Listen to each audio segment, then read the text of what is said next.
The NBA Finals are almost here, and every play could be the one that changes everything. This is the NBA Playoffs, where the heroes rise, legacies are built, and the action never lets up. And with DraftKings Sportsbook, an official sports betting partner of the NBA, you don't just watch the madness, you live it. Back your favorite team. Ride with your clutch time killer. Bet on the buzzer beaters, the breakout performances, the game-winning threes. From player props to same-game parlays, this is how you take your fandom to the next level. If you're new to the game, no sweat. Download the DraftKings Sportsbook app. Bet just $5. If your bet wins, you can win up to $300 in bonus bets. It's that easy. Download the DraftKings Sportsbook app and use code Barron. That's code Barron for new customers to get $300 in bonus bets. If your bet wins, and when you bet just $5 only on DraftKings, the crown is yours. What's up, everybody? Welcome back to the Draymond Green Show with my dog, BD, with Baron Davis. We live. What's good, bro? How you doing? We live, bro. It's a special one today. It's a special episode. Also, I got my brother here with me. It's crazy because I watch myself in the league every day. I not watch myself, but like I just see the process that I'm going through on a daily basis. I live that, and I think back to like what feels not that long ago. But every day I go to the facility now for practice for a game. I gotta get in the hot tub, and my brother that's coming on the show with us today, he used to be in the hot tub, and I used to be like, man, you so damn old. Like, yeah, like you old, like you in the hot tub, man. You old every day. You in the hot tub, and he used to be like, it's right around the corner for you. it's gonna happen to you too. But this dude mean a lot to me. 3-time NBA champion. I got to share in that experience with him. An executive in the NBA. Number 4 pick in the 2004 NBA draft, coming straight out of high school. The midi god, the master mid-range, important part of our dynasty. None other than my brother, Shaun Livingston. Welcome Young Money.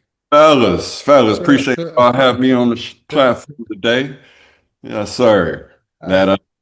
Yeah, man, I see that Father Time. Yeah, full circle, huh? Hey, man, it's crazy, man. I tell you what, it's funny because I start getting in the hot tub like on my own. You know what else? When I go in there, lights off. It's also like the calm before the storm too. It's just like zen out. But I would go in and like see Rick and Danny. So I start doing the body work, and they would notice the difference. Like, yo, you ain't been in the hot tub. Like, nah, they be like, yo, you gotta go get in the hot tub. Yeah. All them shots. All them shots y'all was shooting at me. I coming in with my green tea. I'm coming in. Get right. That's all. I'm coming in. Style. I'm just trying to last, BD. That's all. Yeah. They teasing you now. Look at him. Man, it's the crazy. Minutes pile up, baby. Especially when you win it. The minutes they pile up. They gonna catch up faster than they would a normal dude. That's a fact. I'm still a spry though, so they ain't caught up yet. I'm still a little spry now. So, but the process, of like going through it like every day, learning the body, learning what you need in the off day, like lifting more, man. The process of being ready to take the court though, it's crazy. Like it requires so much more time than just like when you just had to work on your game. It's like a totally different type of discipline. And that's what you don't quite understand when you're watching guys go through it, It's like the summers for me toward in my 30s was just straight weights and conditioning. Mm-hmm. Like, just to prepare my body.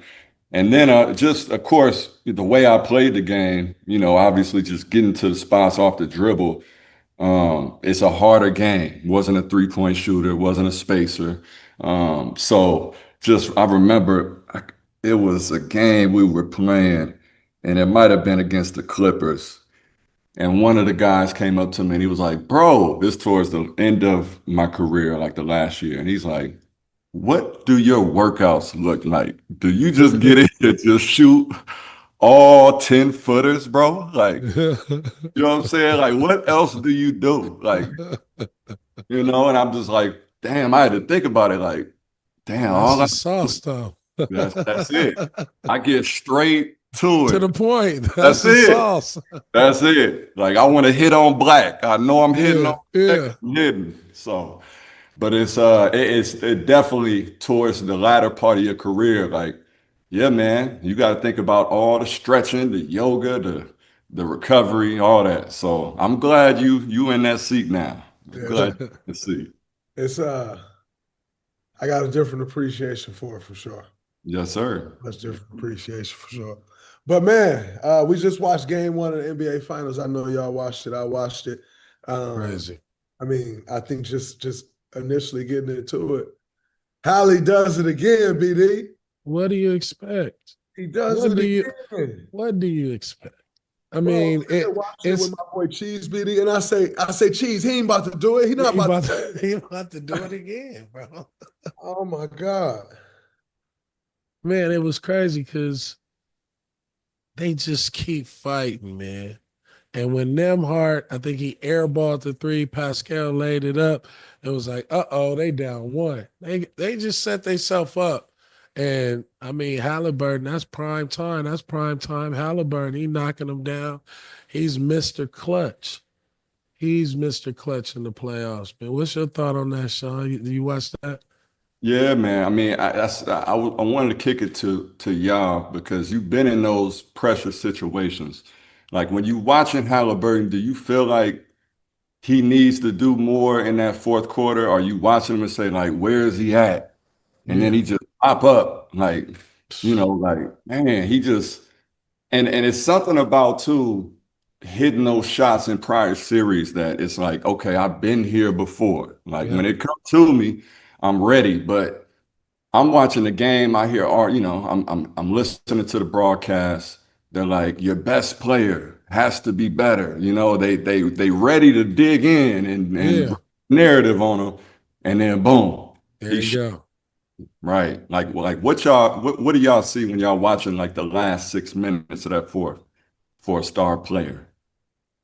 I think in an ideal world, you want to see your star player take over the game. Like you want to see Yeah. him. The reality is, Hallie not really that dude. Like he that dude as far as like the player that he is, but he not. When I say he not that dude, like he not gonna go look to score every time. Mm-hmm. That's just not his mindset. He looking to get everybody involved. Right. That's how they team play. And so I think when it comes to Hallie, everybody want him to be something that he not. And like, I mean, I got the utmost love and respect for his game, but they want him to be that guy. When I think of their team, I think the guy who that is for them is actually Siakam.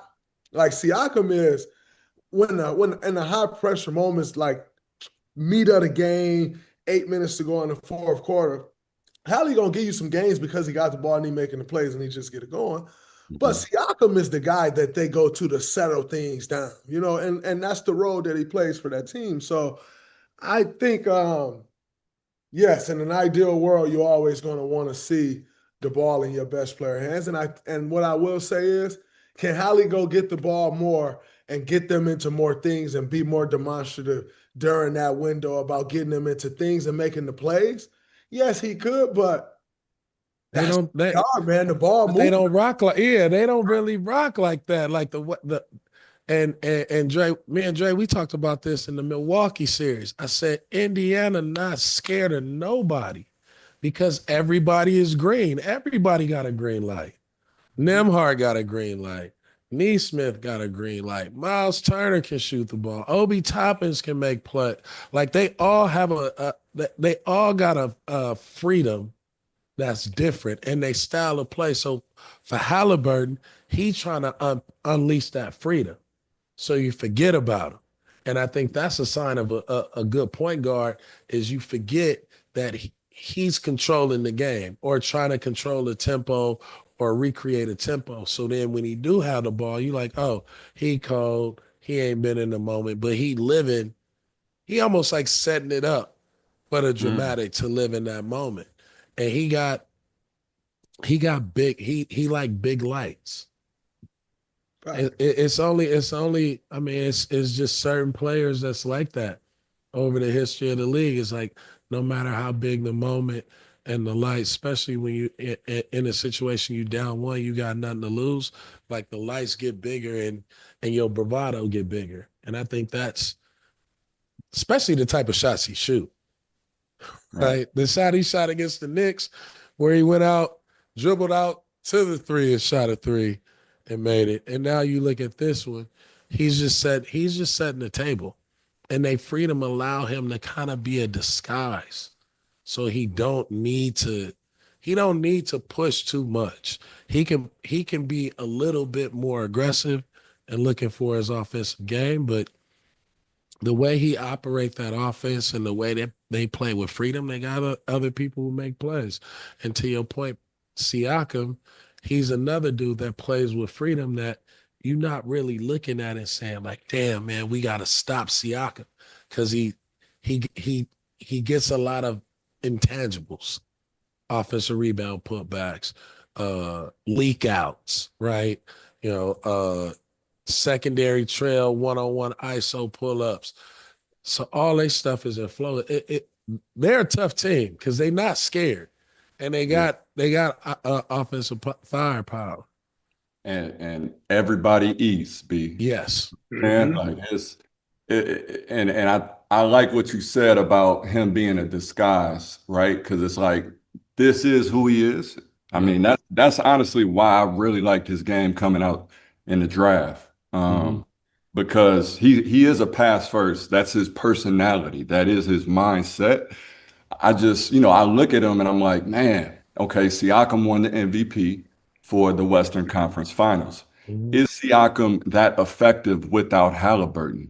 Meaning those hockey assists. We talk about that, right? We had when we played, right, that it was like, how many passes can we get? And it wasn't just a pass it around the perimeter. It was more of just the feel, the energy to the ball. And it's like when you kicking it ahead, you know this, BD, you was a scorer. It's like, man, you kick it ahead, you get somebody going, somebody kick it ahead to you. You like, oh, all right, cool. He rocking with me. Let's go. Like, and I look at that team. One, they're never out of it. The power of the 3-point shooting. Yeah. You look at their bigs and Miles, Obi Toppin, Siakam, space the floor. Even Thomas Bryant hit threes. Yeah. Thomas Bryant hitting corner threes. So I think the adjustments looking at this next game, you look at OKC, they had to take their bigs out because of the the threes that they were giving up. Do they do that the next game? Like they already went smaller, but when Indy goes small, they are big. Yeah. Siakam got 2 offensive boards in the fourth quarter that were big. One he got on, and then another one he scored. Shai didn't box him out, right?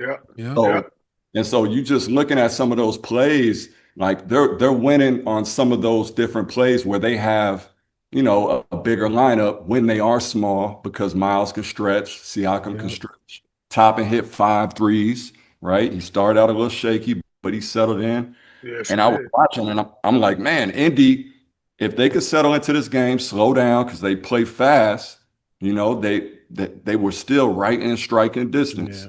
The whole time. They were the whole time. Having 19 turnovers in the first half, which is insane.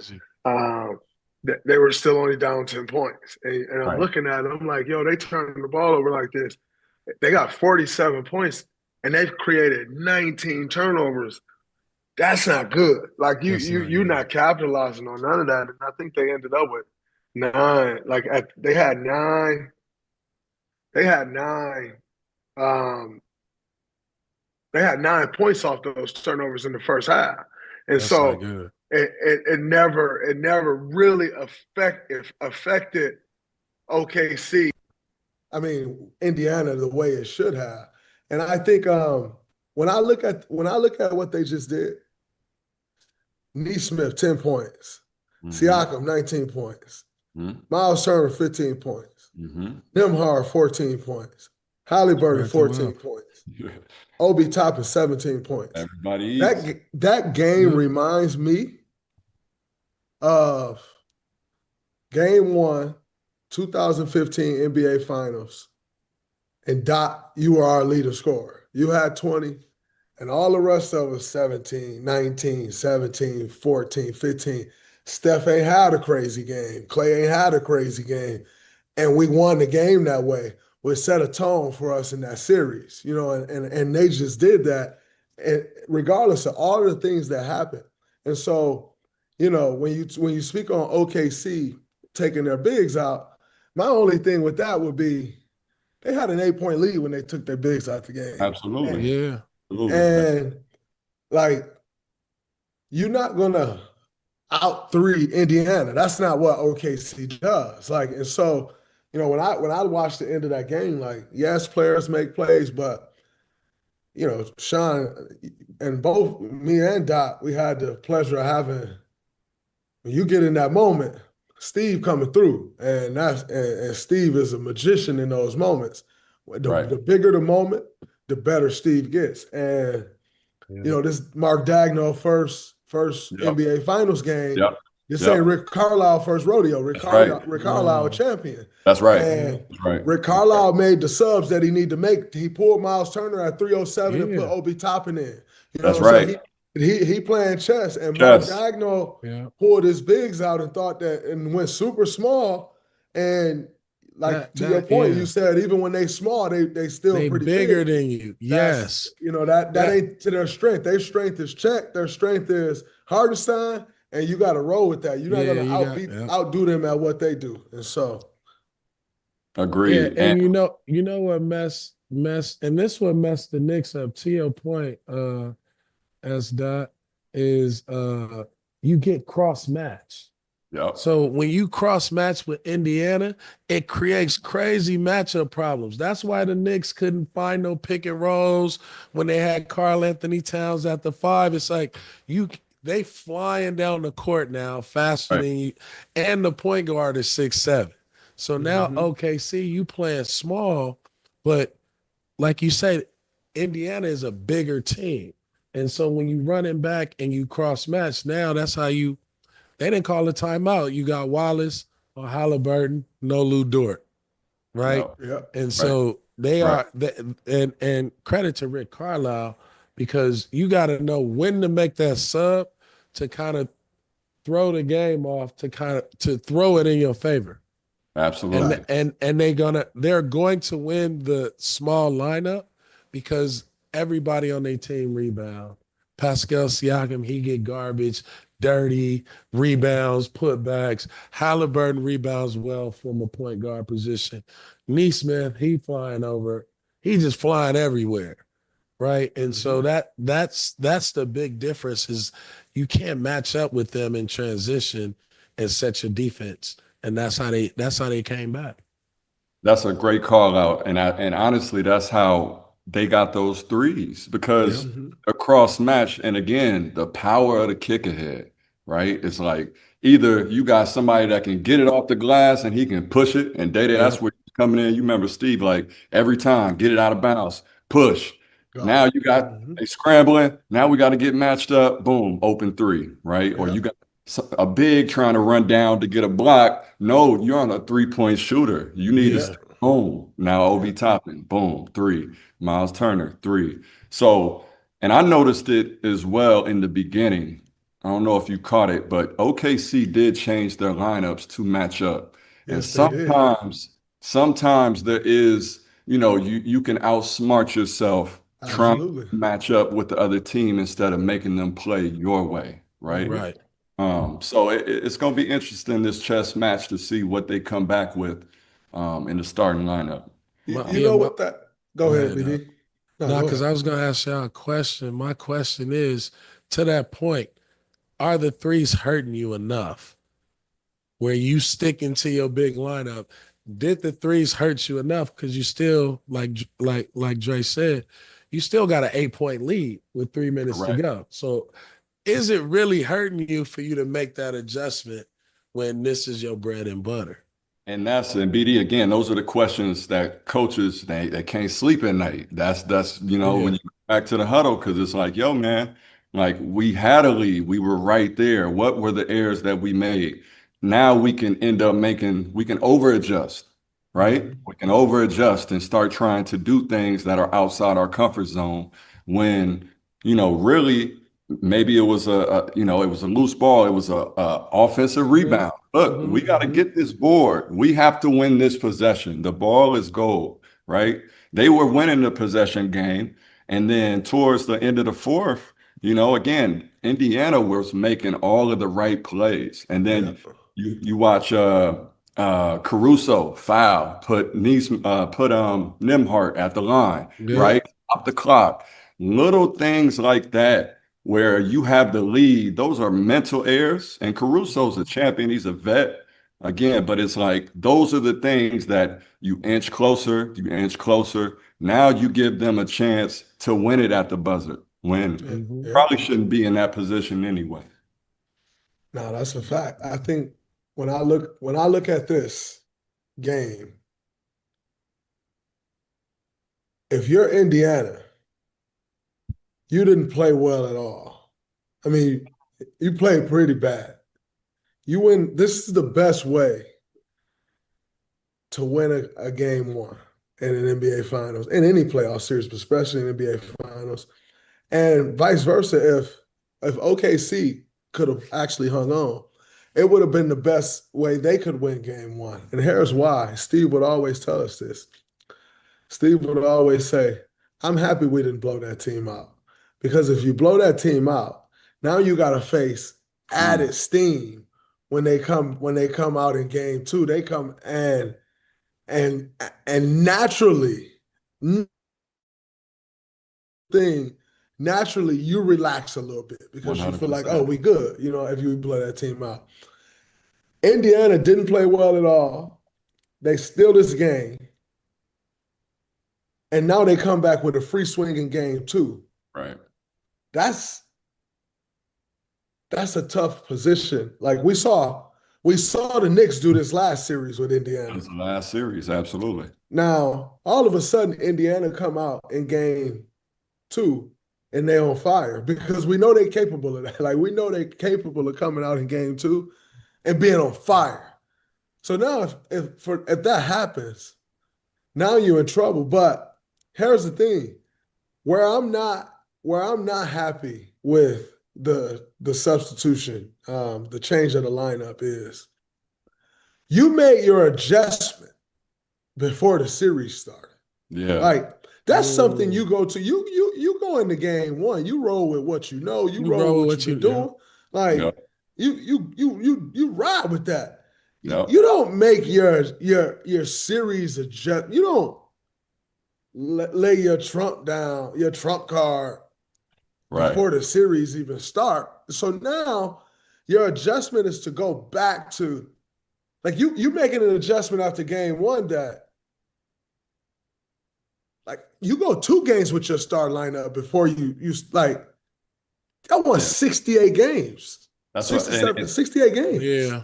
Now you're scrambling to figure it out because you've already made that adjustment, and instead of maybe enforce your will first, right? Or see what the lay of the land is, before you start showing the trump, before you start showing the different adjustments you have. You know what that says to me?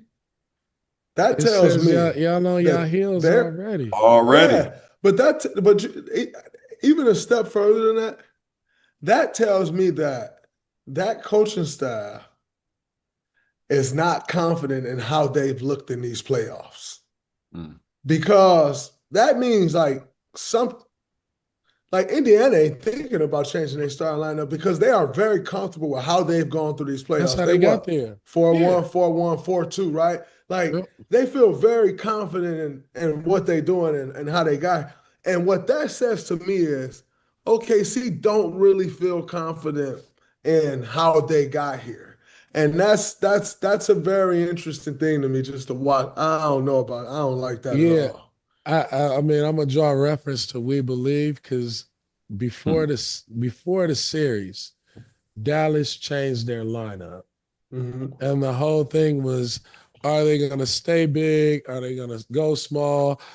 Like the whole conversation was what they're gonna do before the series even start to adjust to what we're doing. And I Hmm. think part of it is being overconfident, right? Because they Yeah. start off and say, okay, we're gonna go big, and then they immediately went small, right? And Hmm. they got to playing our game and they can never get out of it.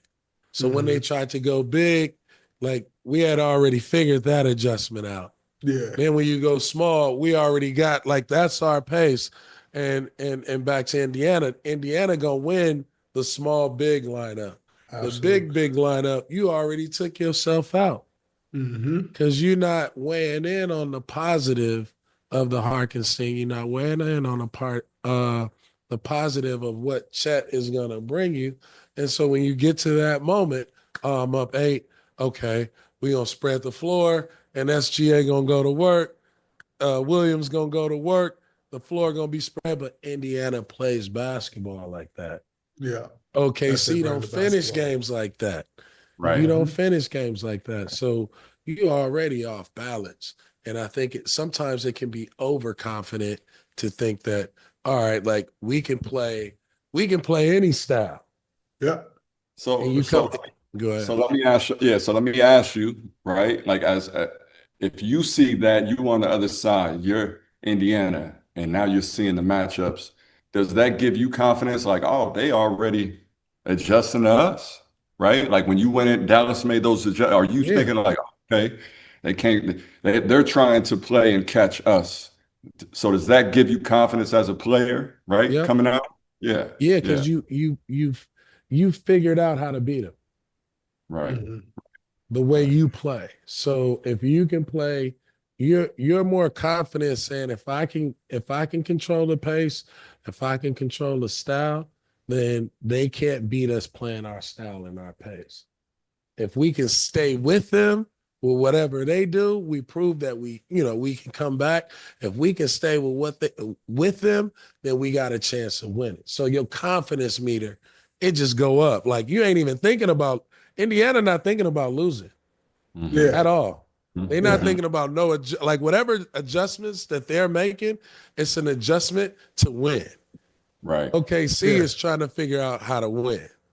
right, right. That's a fact. And they can play better too. Yeah. That's the Yes, thing. they can. Indiana can A play lot better. better A lot better. because I mean, 20 turnovers in the first half, like that's That's the bomb. unheard of. Yeah. Yeah, like I was throw that in the joking. trash. Like that's terrible, you know. But to Yeah. be in striking distance, I mean, again, It's that's crazy. gives confidence that we can come out and even play better. So Jay, I was waiting for you to say, and Halliburton didn't have a good game. Like I He was did. waiting for you. He I did. could hear your voice in the fourth quarter, and you like, man, they coming back, and Halliburton ain't even like he Hey, ain't even visible in the game. that's I a could hear you problem. saying that. That's a And you know, problem. Hallie, Yeah. when he don't have a good game, he usually don't have two bad ones in a row. He Right. if I had to guess, he gonna come out game two so damn aggressive.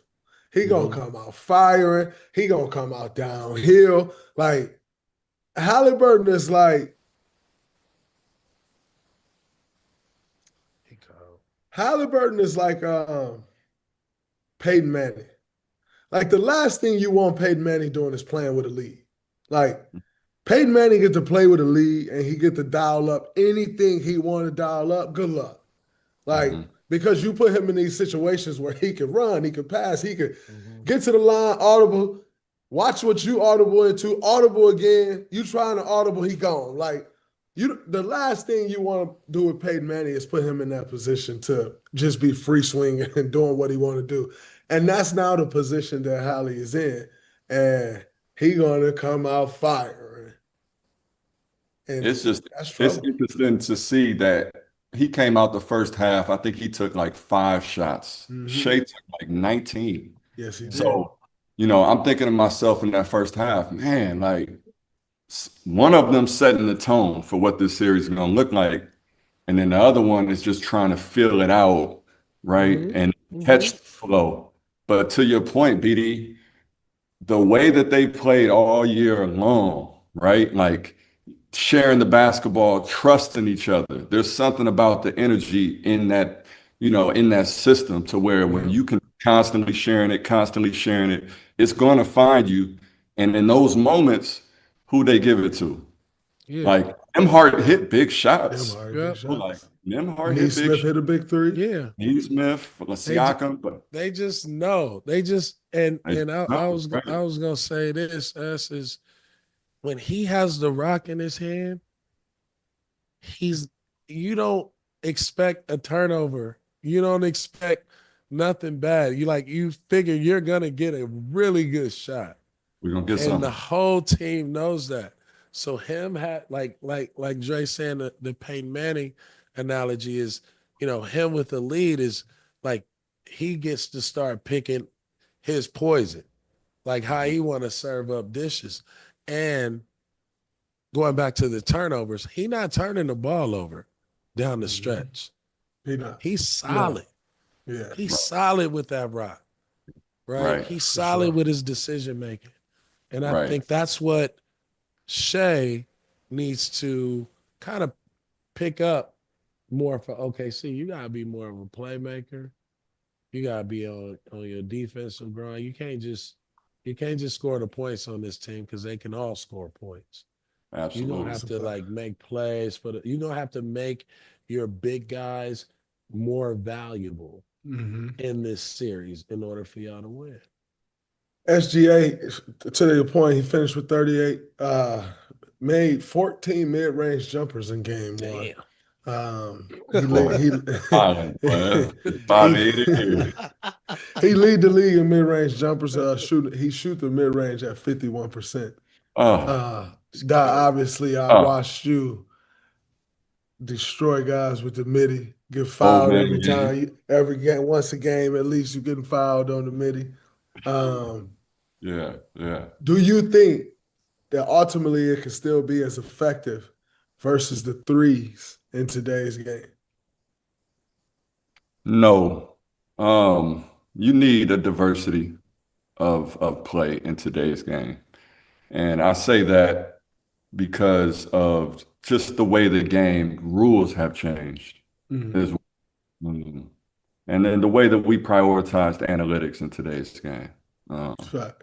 And so with that roster construction, will be built around, spacing the floor, taking the best shots, being more efficient.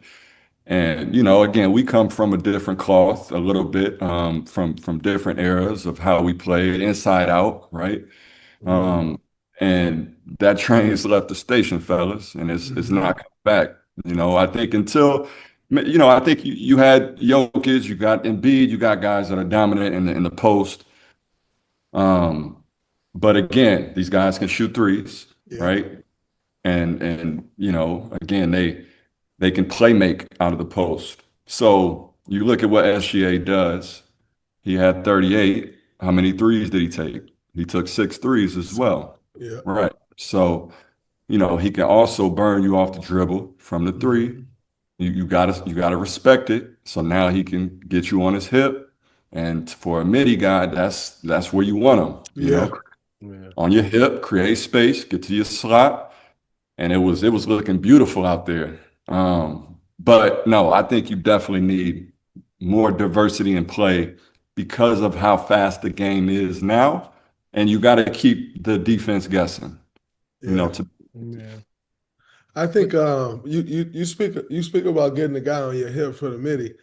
I actually think if I'm guarding Shai, I'm sending him left, I'm riding his right arm, and I'm not recovering on the drive. So if he want to go to the rim every time and try to shoot a layup, I'm gonna have my help come over late. Yeah. And when I had a help come over late, because Shai can pass the ball, but he not a passer like last second or you come help last second dish. He ain't passing it like that. Like once he get his mind on scoring and going to the rim, he getting to the cup. And so I'll help late. And anytime he start driving left, I'm not cutting him off.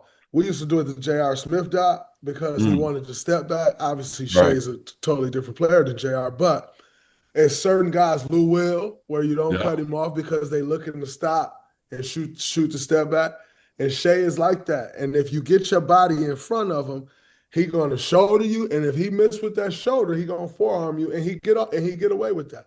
And you can't get in front of him because you take your helper out of the picture, and he just shooting a wide open midi every time.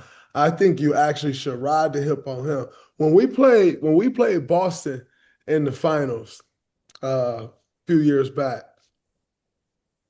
I noticed something in playing against them, and we put this rule in the series. I noticed that Jaylen Brown could pass, but if you help early on him, he couldn't make the pass. Like he wasn't at that time. He wasn't strong making the pass if you helped up early. So with him, we would help up. As soon as he started driving, we would help up early. With JT, we know he would make the pass early. So we helped late, like right at the rim, we helped on JT. And it gets that detail at this point. And I think Indiana, that's something that they need to figure out. Like, do not get in front of Shai. Get him left. Don't get in front of him. Just ride the right arm and force him all the way to the rim. You got Miles Turner at the rim. You got Thomas Bryant at the rim. You got Obi Toppin at the rim. Is he going to hit enough layups to beat you? And another thing with those layups, when he go and take those tough layups, he fall down. Well, guess what? Indiana, that's to their advantage because they getting out running. You get the ball out, it's one pass, boom. he getting up off the floor, you running. And so I think, when I look at that and I hear you say, like, you want to get that guy on your hip, Doc, your jump shot was like this. So you couldn't. I'm sorry, y'all. My elbows might be a little. I was scared. I was scared of that man. Hey, man, you get your shot up here, and a guy get on your side. It really don't matter because your shot was way up here. Shai's shot not way up there like that, and so that guy ride his hip like that, it could bother him a little bit, I think. But he does. Yeah. Go ahead, BD. No, go ahead. Fill that in. I was gonna say just real quick, he does like to get to that spot. I honestly think he likes to go left with the midi because it's right shoulder, right lean to the spot. Yeah. However, when you bring the help, now you give him something to think about. And as we know, so you getting me back, I feel like I'm in the foxhole again. So I'm starting to sweat a little bit. We know it's only a couple of guys that can make that type of pass, on time, on target. Because when you bring in the double, it's only a few guys, one, that they get double teamed often, so they have to read it. They know it's coming. They know where the outlets are. But the Brons, the Lucas, the guys that can really, make that drive and then hit the open man, right? Because if we know that we're doubling, the back line is we already thinking, okay, I'm in rotation. You see what I'm saying? So I'm sinking, I'm ready to shoot out, I'm ready to fill. So that's interesting because he does want to get to that baseline and he will pull up. But if you bring the help, now what is his next move, right? Exactly. So that's interesting. Just to play devil's advocate, if you're the coach of OKC, right, to your point about the midi, it's hard to get to the midi because everybody's on the perimeter. When you play your bigs and you get your big sitting down in the block, you're going to have space to ISO. And so it creates a different dynamic because you got a couple people below the free throw line in the ghost area. And now for SGA, he can operate in that elbow, that 15, 16 foot. Because I say for US now with the Warriors, which y'all was so good at, y'all will push the break, kick ahead to you, and you already had 10 feet. You was already at 10 feet with a one-on-one with action on the backside. And Mhm. so Right. for OKC, they gotta play these big dudes down the stretch because if you play 5 out, you play small. Shai can't get to he can't get to the midi. He got to go all the way to the hole. You can't get to the midi because everybody is hovering around the perimeter. Absolutely. No, that's a good point. That's a good point. Lastly, just to follow that up, Dre, I don't know if you remember this. We played obviously the 2016, and I hate I hate talking about 20 points in that game one because we lost, so who cares? The series, but we lost 2016 to Cleveland. We Mhm. come 2017, and the Cavs, they're playing kind of the same way, but they're actually a better team. Mhm. Uh, and I remember at the time we got KD and Kyrie, the way that he plays, the way that he burnt us really in that game 5, game 7, getting to his spots. And if you Mhm. watch, being able to, like, I mean, he comes from Kobe school in that way, footwork, spin, fade, right? Like Yeah. getting to spots. And I feel like I remember Steve talking about we were watching film, and it's like, you guys that are at the nail, if you could get in and contest from the behind, from the Yeah. backside, That rear view right? contest. That rear view contest. And I remember Kay getting a couple of those, Dray Yeah. getting a couple of those, and just so that's something to think about with Indiana, right? Mhm. Just being in those Mhm. kind of in those pockets. It's hard because you don't want to foul and the guys Mhm. and whatnot. But it's just something to think about. And to me, that's where OKC, I'm watching them in the first half. I'm like, damn, these boys everywhere because they Yes, sinking, they they were. rotating. If you turn your back, they own you. They biting down. You know what I'm saying? And they got hands. And so I'm just, that's just kind of the game within the game where you go back, you watch the film, you see how you can, how you can improve on those shots. Absolutely. No, I agree with that 100%. Like in Indiana, I think they get an opportunity to watch this film too. I think they'll pick up on Right. some of those little nuances, and those little things like you make Shea think about an extra shot or two like this, that can change an entire game, which one game can change an entire series. So you have to pick up on those little nuances. As 100%. 100%. Agreed. 100%. Man, OKC been drawing close similarities to the 2014-2015 Golden State Warriors because one, the playoff record, the offense, the defensive rating, average age of team, and the Hmm. regular season record. Shaun, Dray, do you think this OKC team is similar to the 2014-2015 Warriors squad that y'all was on? Go where I ahead, think Daddy. they're similar is um the age, young guys, with a few vets like Hardenstein, not Chet and those guys' age. Shaun, Andre, they weren't our age, you know what I'm saying? So we kind of had that balance. And Bogut, D-Lee, they were a little older. And so Caruso's been there before, right? So like I think they got a few vets like we had that kind of settles things down for them. And they got young guys, Shea and, you know, Mhm. J-Dub, just kind of out there running wild, doing their thing, relying on their talent and, obviously thinking the game, but not to the level of the vets because they've just seen more, and so Yeah. the vets see more, they help you more, they see these things, they're seeing these things develop. And so I think they are in that aspect. Obviously, I've seen the playoff record very similar.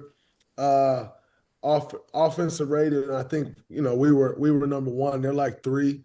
Defensive rating, we're both number one. I saw those things. The end of season record, I think they're 68, we're 67. And so I see all of that stuff, and I see a young team that's gone through their lumps, like they lost in the second round last year, and which what seems now to be poised to take that final step. I can see those similarities, but the style of play couldn't be further from the same. Right. I think it's a Right. completely different style of play. For sure. All of those other things I see for sure, and you know, that can be Nah, great. You gotta close it out. You gotta finish the deal in order for Yeah. those comparisons to really mean something. If you don't finish the deal, those comparisons don't mean anything. But the styles of play is what I would say is drastically different. yeah, yeah. No, It's Similarities. For sure. it's definitely similar. I mean, he nailed all the points. I mean, he really nailed it. Like, listen, they were the best team by far this season.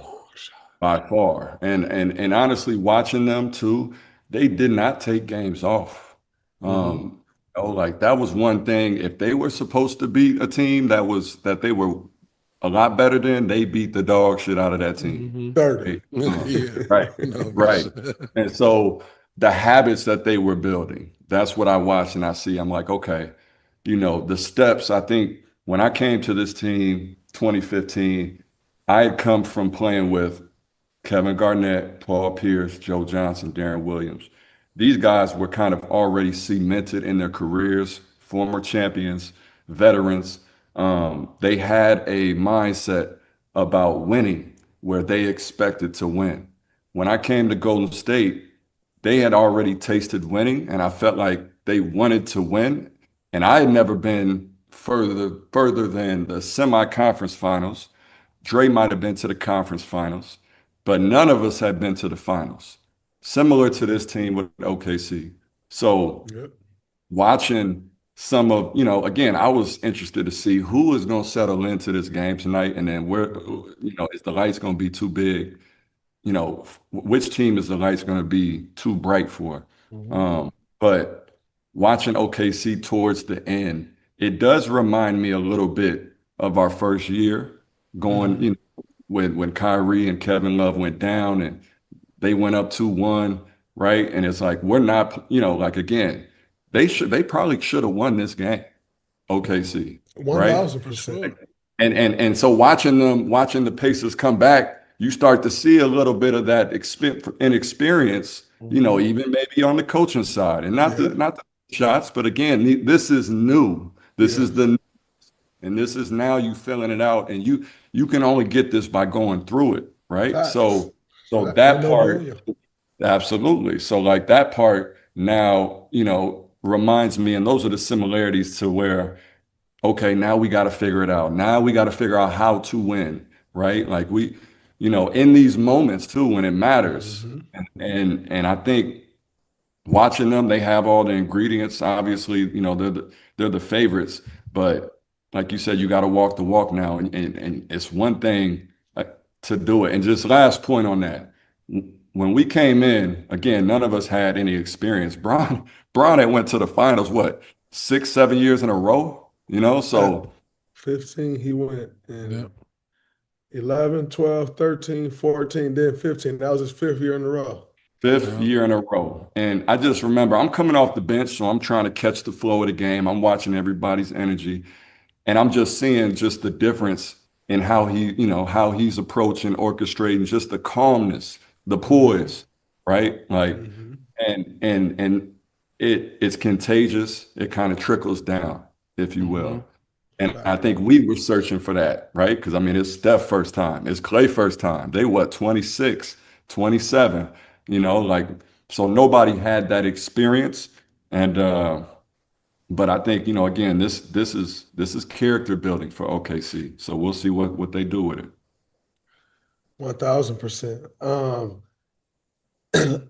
Do you think, obviously, you just mentioned OKC being the favorite to win. Do you think people are underestimating how good of a coach Rick Carlisle is? He obviously coached Dallas, which we just spoke on, Brian, who beat Miami, upset Miami in the NBA Finals. Do you think people are looking past that? And not that Mark Daigneault isn't great. I think Mark Daigneault is a great coach, but there's always something to say for the guy that's been there. And here's what I will say.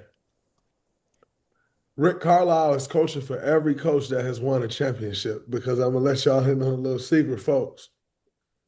None of the coaches that has won a championship want to have new coaches enter into that fraternity. They like to keep that small. maybe they don't win it, but maybe a guy who's won it has won it. They don't like new applicants, new entries Members only. into that fraternity. So Rick Carlisle, I understand Rick Carlisle is coaching for every coach that has won a championship right now. But do y'all think people are underestimating his experience and what he's been through in these different playoff situations? Shit, I know more. You can't. You can't, man. If you don't think Rick Carlisle is a great coach, I mean, look what he did with Indiana. He took them to the finals. Look what he did with Dallas in that run, right? Like a reconstructed Dallas team, an older team. Like Rick Carlisle can coach, man. Rick Carlisle been in the game. He know the game. He love the game.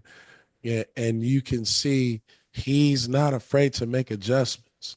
There's a confidence that I think, Dre, we talked about it when we was in New York in the Knicks series. There was just a confidence of, man, what is he doing? Why is this person? Why?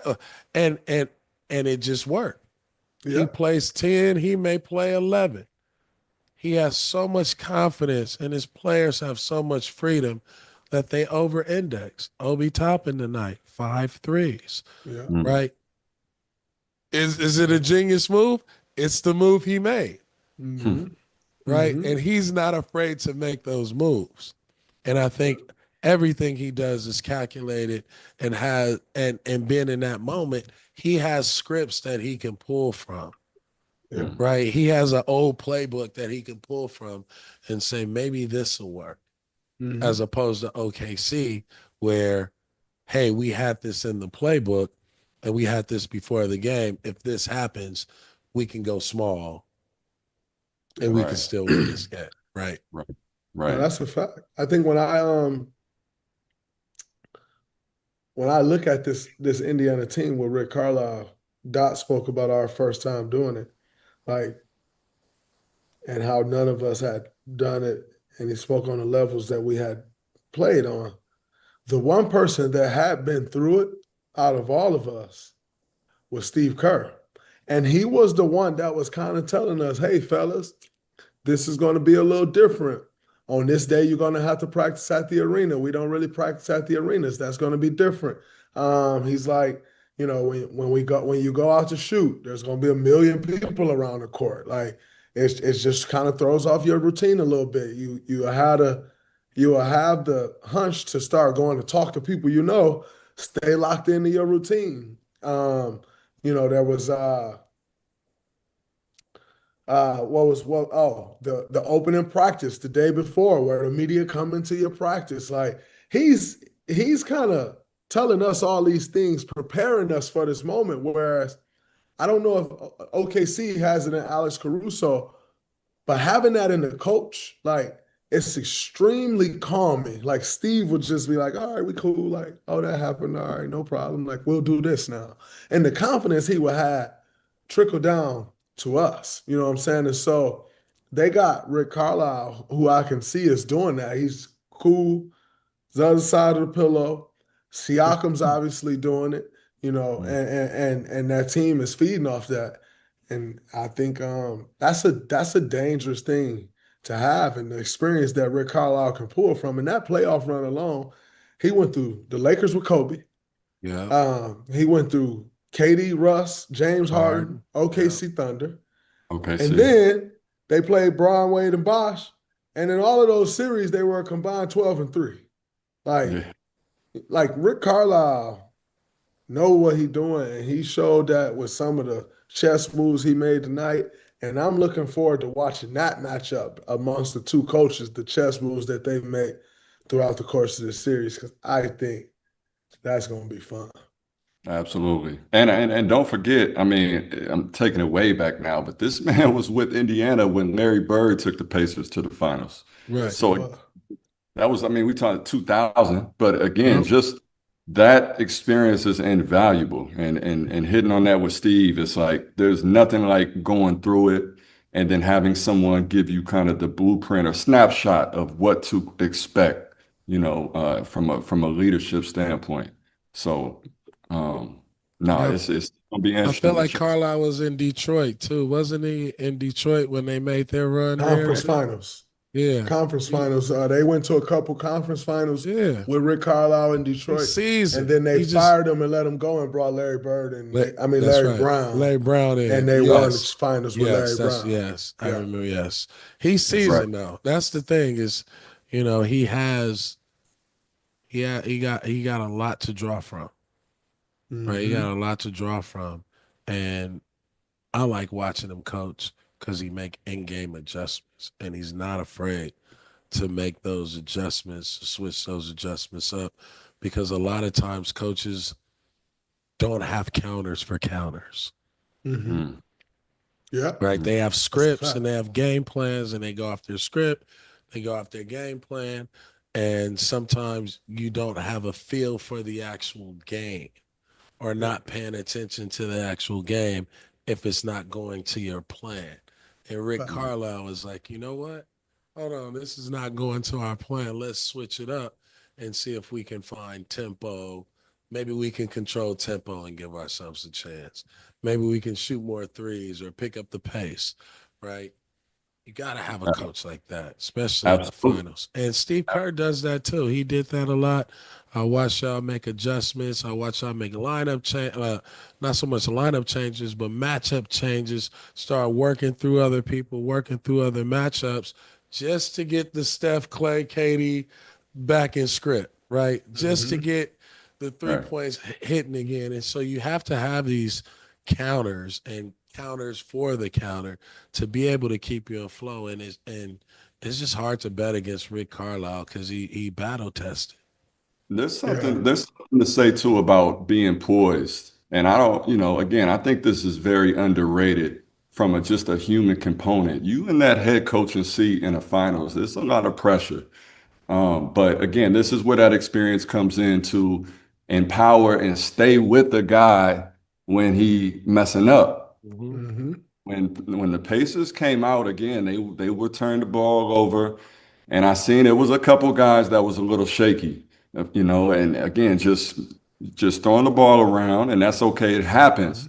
But just hearing him from the sideline, hey, it's all right, next play mentality, Yeah. it gets you out of your own head, right? To where now, okay, I'm in the game. And some of those guys you see, like they're in the game in the fourth quarter making big shots now, right? Because they didn't let the first quarter, the first half dictate how they finished the game. And a lot of that is coaching and Yeah. your coach not pulling you when you throw it away right Yeah. away. Telling you next shot mentality or next play. Come on, fellas, we got it. And Mm-hmm. again, those are the little things in that environment. And we all played with all three of us. We played in OKC. We know how loud that arena is. Like it's pressure. We in the finals. Everybody watching. You want to perform. Your whole family watching. You want to put on for your city, put on for your family. All of that. But you got to it's still basketball. You gotta It's lock still in. basketball at the You end of gotta the lock day. in. Lock Yeah. in. You That's a gotta be fact. locked. That's a Absolutely. fact. And also not to be forgotten, Rick Carlisle also won a championship as an NBA player.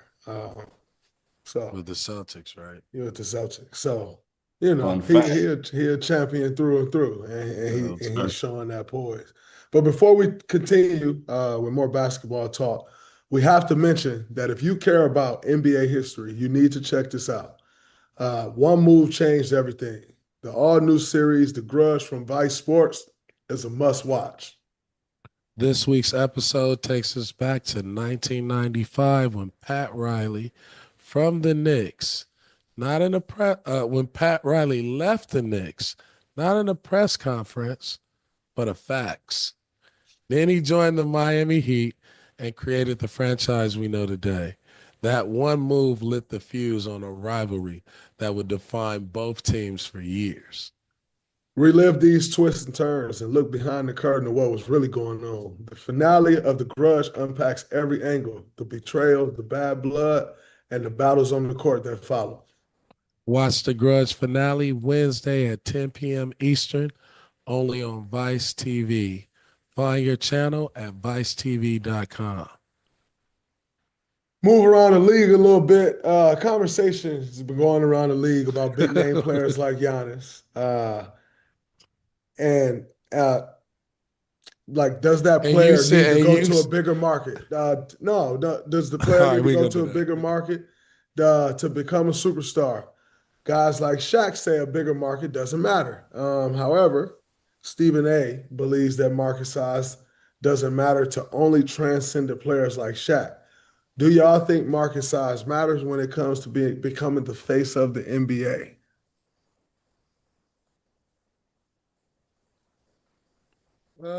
Championships matter. I mean, it's hard to say. I mean, it's really hard to say. I think the face of the league is swag. Listen, I'll tell you why I don't think it matters. I- Of being in the market, being in the big market and becoming the face of the NBA. I'll tell you why I know for sure it don't matter.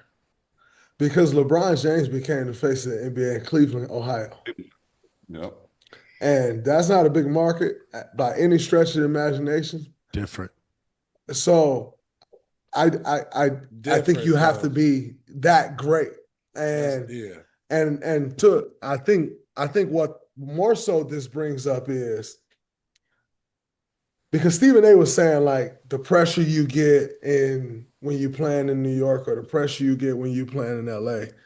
I'm going to tell you, the same pressure those guys get when they're playing in those cities, LeBron James got that pressure in Cleveland. If he didn't win, like there's noise, there's this. He can't do it no more. Steph Curry get that same pressure in San Francisco, California. But if you don't win, it's a failure. Can they still do it? Is the dynasty over? When you are that great, the greatness creates the pressure. Every year, Giannis be having these press conferences at the end of the year. They be super philosophical. They be getting deep in them press conferences. But it be because people are asking questions like, man, why you ain't win? Like that. Those guys are under pressure no matter where they are. Now, is the media, from the media standpoint, are they going to talk a little more? Of course, the New York Post is going to get more eyes. The New York Times, like when you're in markets like that, when you're in LA, like, yes, the Los Angeles Times and like different, like those things are bigger. So I'm not saying the thing don't get bigger, but LeBron James was LeBron James without Los Angeles. Like, and Giannis has become Giannis in Milwaukee, Wisconsin. Like Joker has become Joker in Denver, Colorado. Luka Doncic didn't become this Luka Doncic when he went to LA. Luka Doncic became that in Dallas. Why did LeBron go to the Lakers? I ain't gonna get it. Because I think that's bigger. I think that's much bigger than just going to the Lakers, right? That's a chess move that you're making about the game of life. That's way bigger than just going to play basketball somewhere. So I don't. I disagree. Like I think Giannis. I think what this brings up is how many true superstars are there? Because Giannis is actually a true superstar. Whether Giannis is in New York or Giannis is in Milwaukee, like, yeah, they may have a few more national TV games because he's in New York City, but Giannis is going to be Giannis no matter where the hell he at. Right. I agree with that. I agree. I agree. No, I agree with that. I think your question is, do you have to go to a big market to be the face of the NBA? Mm-hmm. I say no. But to elaborate on where you were going with pressure, I think we all understand there are more pressure. You have more pressure in those bigger markets. And I can see why Stephen A says that, because you are the media, right? So, and we know what the media is like in LA, New York, Boston, Chicago. Yeah, there is cutthroat, right? They seen Mike, they seen Magic, right? They seen Bird, like, so yes, and you will constantly be compared to some of those great players. But to be the face of the NBA, no, it matters what you do on the floor. At the end of the day, if you win, they will. Period. They will come, and that's the point with Giannis, right? Like, he's been able to establish himself consistently every night he goes out, he performs at a high level, and he gives what he gives, and he separates himself, right, from kind of the rest, maybe from, all from the rest of the all-stars, to being a superstar. So it's still about production. He It's did still that. about winning. It's Yeah. still about winning. And it's still about that at the highest moments, Bingo. right? Mm-hmm. Like, to do it on the stage, right? Like when it really matters, can you put your team in a position to win because of you, right? Mm-hmm. Can you carry your team, right? Because it's we all know that you're the guy. And so I think again, those to me are the true superstars. And I don't think whether it's Memphis, whether it's, and BD, you said swag, appeal matters, right? Yeah. Because media and the social media, the culture, It's a right? Like, story. Yep. absolutely, the narrative. So that matters too, but it still comes down to production in my eyes. So I don't Bingo. think being a It big Yeah. does market. And 100%. yeah. Go ahead, But Dre. check this out, though. Check this out, though, BD and Dot. I think back in the day, the media in New York and LA was different back in the day. Yeah, for sure. But today we are under that same scrutiny. Like you're gonna Yeah. First Take gonna come on in the morning. Stephen A gonna be on there crushing you. Kendrick Perkins gonna be on there crushing you if you are one of the guys. Like that's what they're gonna do. And so, yes, it used to be like, man, in New York, the media, they would crush you. In LA, the media, they would crush you. But that was before the media culture of what it is became what it is today. And I think now, Yeah. like most guys are under that same scrutiny. Like if no matter the market you in, if you are a star and you under that same scrutiny, I end up getting discussed um on First Take all the time, regardless of what it's about. They're discussing me on that show quite a bit. And I'm not in New York. I'm not in Los Angeles. And by all accounts, I'm not a superstar. But yet, I'm always being discussed on that show. So I don't think that necessarily backs up. Like I think it's the teams that matter. I think it's the guys that matter. Like, and how do you make a team matter? The Golden State Warriors never matter. We made that team matter. Like, and so they're always discussing the Warriors now. I think you have to make those things matter. I don't think it's the city anymore. Like, because media No. is nationwide now. Like it's worldwide. Like basketball is a global game. Like there's someone in Serbia talking about the games. And so I don't Yeah. think it's specific to only certain markets. I think it's specific to certain teams and certain guys. Yeah, Yeah. they put this era, they put Miss Dunks on Sports Center in the Yeah. highlights. Yeah. So yeah. that goes to show you, That's a like fact. you got Miss Dunks making Sports Center when we used to have to, you got to dunk on somebody, do something, be something. But I think for Giannis, what it is it's also like he's tasted gold, right? Mhm. And for, let's say, the 3 years that Milwaukee was number one and couldn't do it, he had a story, a journey. It was a hero's journey. When he won his title, it was like, damn, boy, do that man deserve that. Boy, do that man, has he reached a whole nother echelon and level, right, of legacy that he's carving out for himself in the NBA. And then the next year, you're not getting close.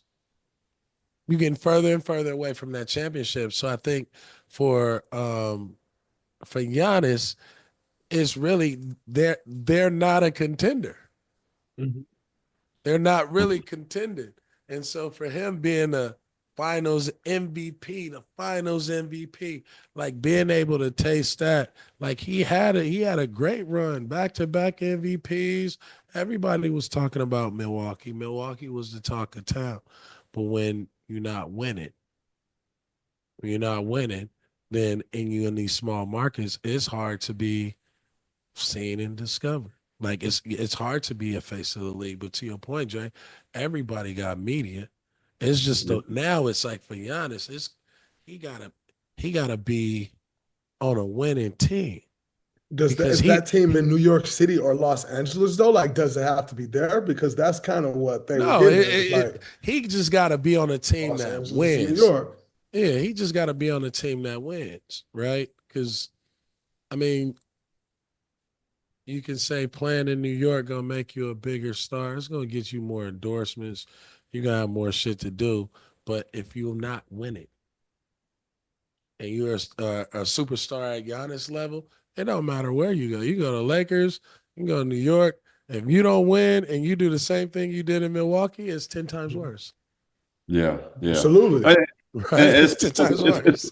It's because of what he's accomplished too. Because Right. of what we know who he is at this stage in his career, right? Like what he's capable of. But I mean, I don't mind what's happening with OKC. I don't mind what's happening with Indiana in this matchup. And again, the best teams, Shai was in LA, right? Mhm. And to go through the rebuild. Now he was young. He also wasn't with the Lakers. That's the different. That's true. It's true. I know. Hey, hold it down. You got drafted by the Clippers. I know you got a soft spot. Hold that down. But it's a little different. BD, I know y'all got the Clippers, but BD, you from LA. Y'all know it's a little different. Why did LeBron go to the Lakers if he was already a superstar? Well, of course he was. LeBron James. If he was already the face of the league, why did LeBron James have to go to LA? Come on, because he was getting into Hollywood. That's crazy. You're gonna act like in 2007 when we was playing in the NBA Finals over and over and over again, LeBron wasn't LeBron. You're gonna really act like that? Yes, I'm agreeing with you, bro. I'm just saying. I was about to say, why did he have to go to LA? Because it was about more than basketball. Okay. So So he still needed he felt like he needed a bigger platform. No, I think that's about more than basketball. Like that's also at that point he's in what, year 16? Yeah, that's true. Like who wants to live in Cleveland? I love my folks in Cleveland, but like I man want to live in Los Angeles. It's great living in Los Angeles. So yeah, relate that to Giannis for me. That ain't got nothing to do with me. But we were speaking of New York. The biggest news outside of the NBA Finals is obviously Tom Thibodeau being fired after leading the Knicks to their first Eastern Conference Finals in 25 years. What was your reaction, both of y'all, reaction to the Knicks letting them go? I've been lucky enough to have two coaches in my career. Have y'all, and honestly, I'll say, for myself, I was shocked as hell when Mark got fired because we had just went to 2 playoff appearances back-to-back years, and the Warriors hadn't seen that type of success. So I was shocked by that. But in saying that, y'all have probably experienced it a little more than I have. What's it like when you feel like a coach should or shouldn't be fired? And do you think it was right that Tom Thibodeau was fired? Yeah, I'll go first because I played probably on more losing teams than y'all two. So I've seen more coaches get fired. It's tough, man. Honestly, man, you got 3 championships. BD played on We Believe. Come on, hey, slow down. I'm talking. We talk about something else.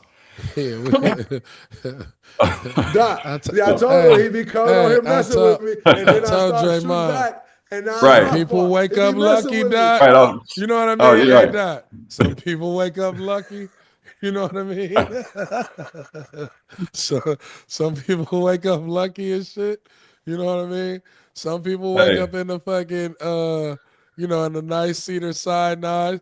Some people be wake like up that. in the clinic, bro. You know what I mean? And you gotta, it's the same baby. Right.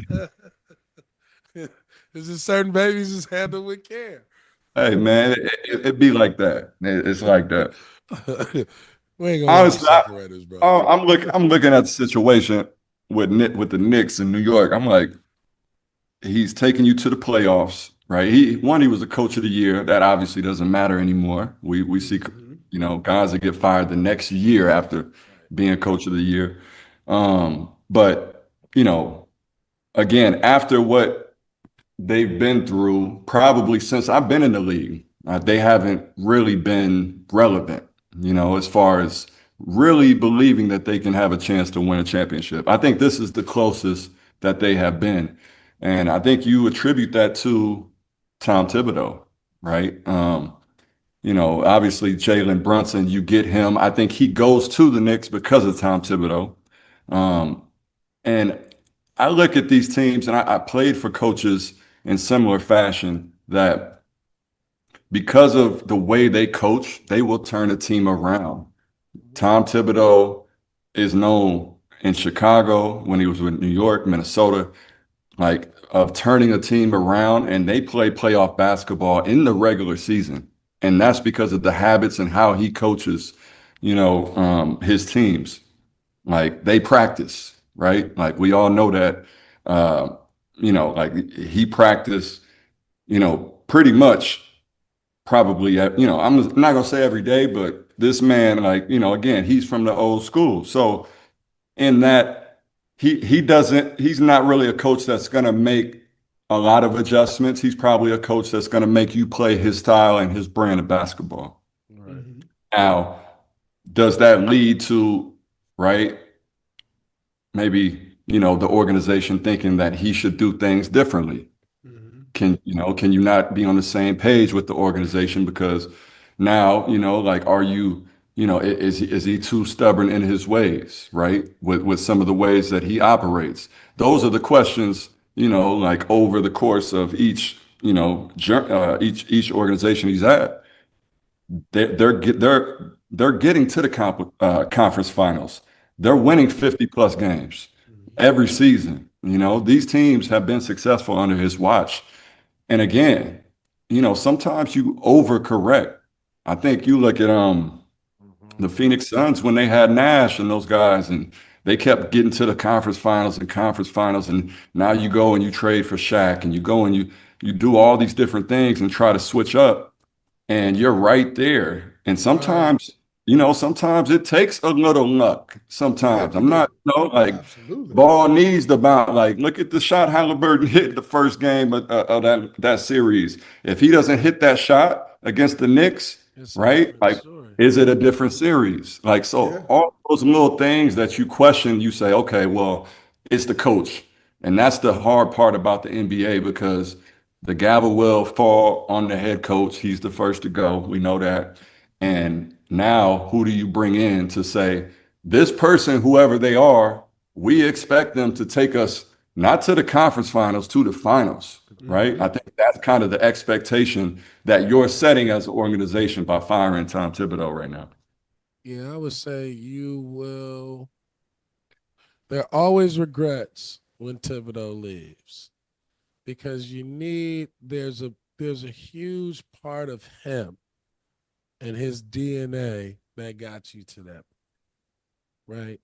But at the same time, there's also maybe a personality, like there's a team personality disorder or a dysfunction that as you continue to go, you start to see like, oh, like they just play hard and they're talented, right?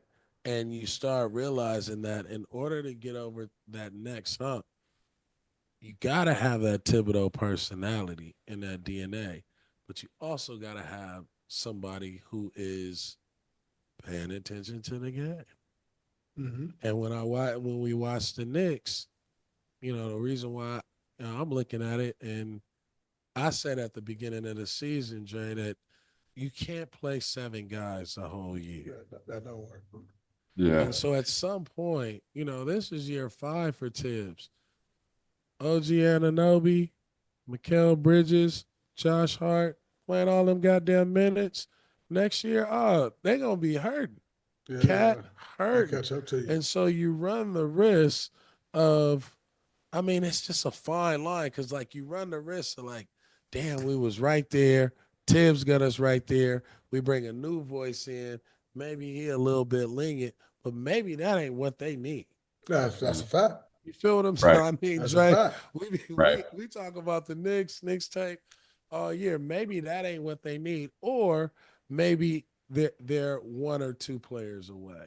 I remember when Houston let go Trevor Ariza, and people didn't pay much attention to it. But to me, I said Houston is not going to be the same because sometimes it's the dude in the locker room, right, that hold everybody down.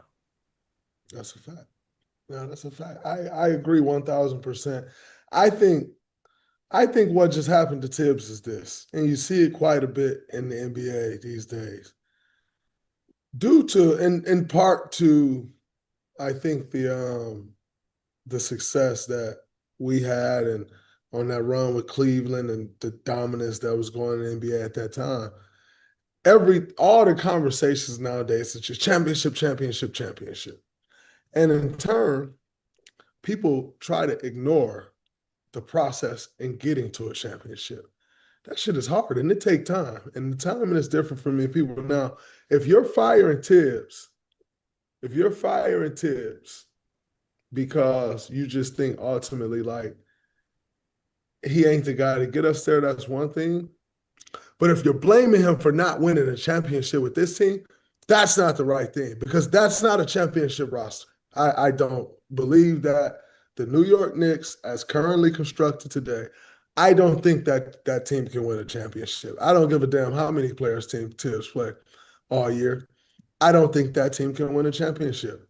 I think what Tom Thibodeau did in getting that team to their first conference finals in 25 years, I think that's steps in the right direction and moving towards the right direction. I think that's a step in the right direction that say, hey, front office, we may be, to BD's point, a guy or two away and really making this thing go and like really getting over that hump. Me personally, I don't think the guy or two is some small guy though. I think they need like one of them ones. I personally think like that team needs that. And so no, I don't agree that Thibs should have been fired based off of this team not winning a championship as if they were championship or bust and underachieved. Their payrolls may say that, but the eye test coming from somebody who I believe I know what that looks like. Nah. It's hard too because you end up measuring yourself against what the Golden State Warriors was able to accomplish or the Cavaliers haven't, like you start looking at the teams and how they were built, Denver, Milwaukee got, again, you start looking at these teams, how they were put together, and you say, okay, we've had some success. We are right there. And again, is this the guy that can get us there? I don't, again, they have to answer that question, but we're in this era of instant gratification because of what the media and, the business and, again, we all benefit at the end, yes, we all benefit. So, it is a beautiful thing. The game has grown. We have giants to, people have contributed to that over time that we have to thank, and obviously the NBA has done a great job, but because of that, now the pressure cooker is a lot higher. The temperature's a lot higher, as far as I need to win right now, right? Like, because again, the process, what it takes, can you go through what OKC went through, to get to where they are now? And the time that it takes to get there, can you make it through that time? In New York at that, right? Where, they calling for heads out there, right? With their fans, or the Lakers, because let's be honest, the fans can be spoiled sometimes, like, especially when you taste success, you think it's easy in this world. So it will be interesting to see what happens. But I would agree. I think, they could benefit from adding a couple other pieces, but we'll see. 1,000%, man. Doc, we appreciate you, my brother, coming on the show. Means a lot. I know it means a lot to BD, but it means a lot to me.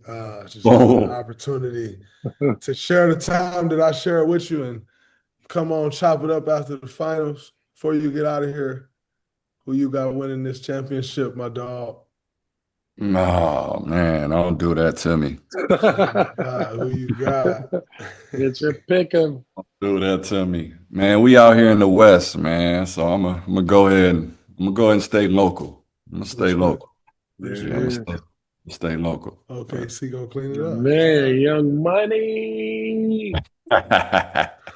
Hey, appreciate y'all having me on, my brothers. Yes, sir, Blessing my the dog. platform. Yes, Thank sir. you, bro. Yes, Appreciate sir. you, my G. Love. Love. Absolutely. Love to the fam too, my brother. Always, always. You know it. Yeah. All right.